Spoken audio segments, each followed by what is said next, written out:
welcome to the Say Yes to What's Next podcast, where embracing change can ignite a world of possibilities.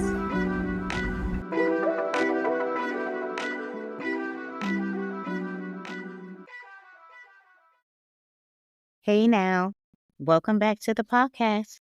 Today we're diving into something that can trip up even the most focused among us, letting negative emotions take over, especially when we're close to achieving something big. When everything seems to be going well, but inside there's that frustration or self doubt or worry gnawing at you. I remember my daughter asking me about a decision I made regarding a contract I ended suddenly. She wondered if I regretted it. That question stuck with me. Honestly, as I thought it over, I realized I'd let my emotions steer me prematurely, moving me away from a chance for financial growth when truthfully I needed that support. Looking back, I can see how raw emotions from something else clouded my decision making. I had a personal event in motion that I was planning and I was super excited about it. But because I didn't get the support I expected, my emotions had colored everything else that followed. It was like a domino effect.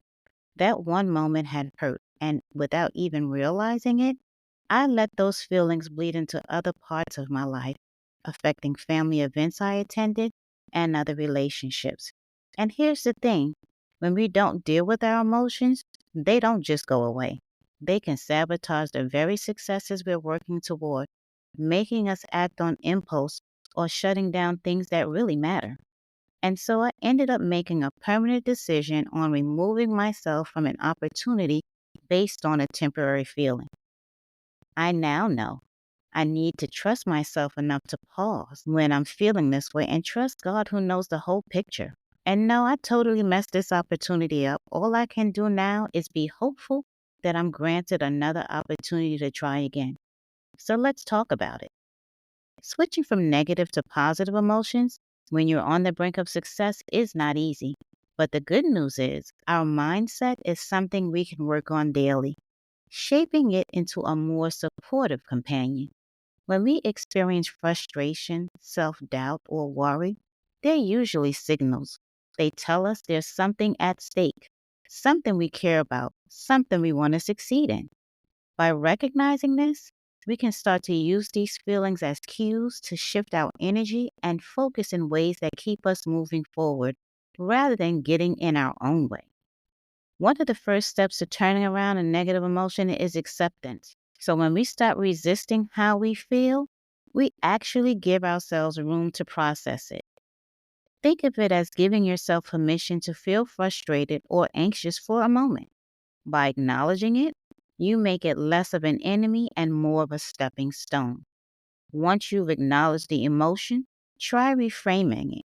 Ask yourself, what positive outcome am I hoping for in this situation? How can I use this energy towards that goal?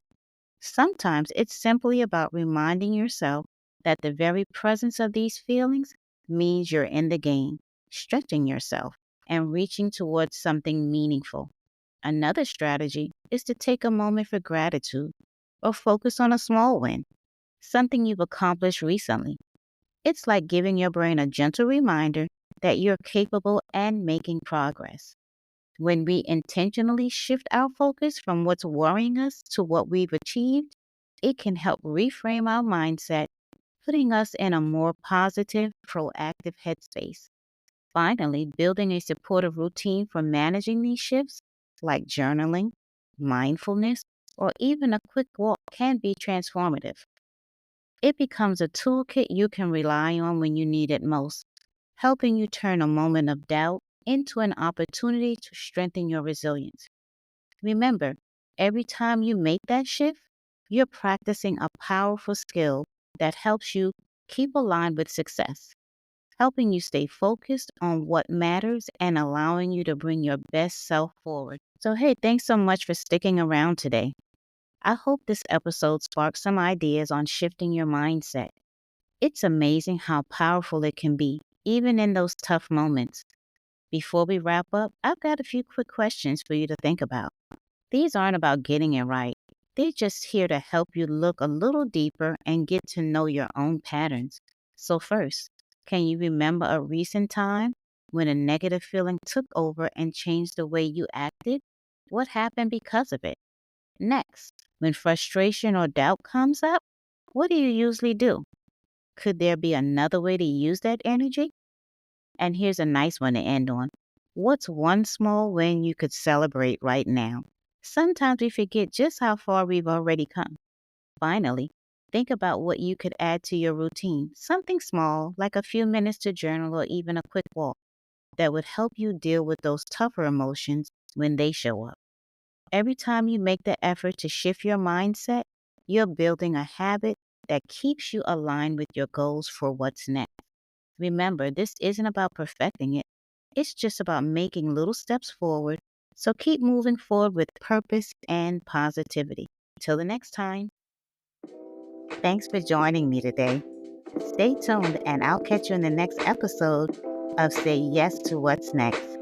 If you enjoyed this episode, don't forget to like, share, and subscribe on your favorite podcast platform. Until the next time.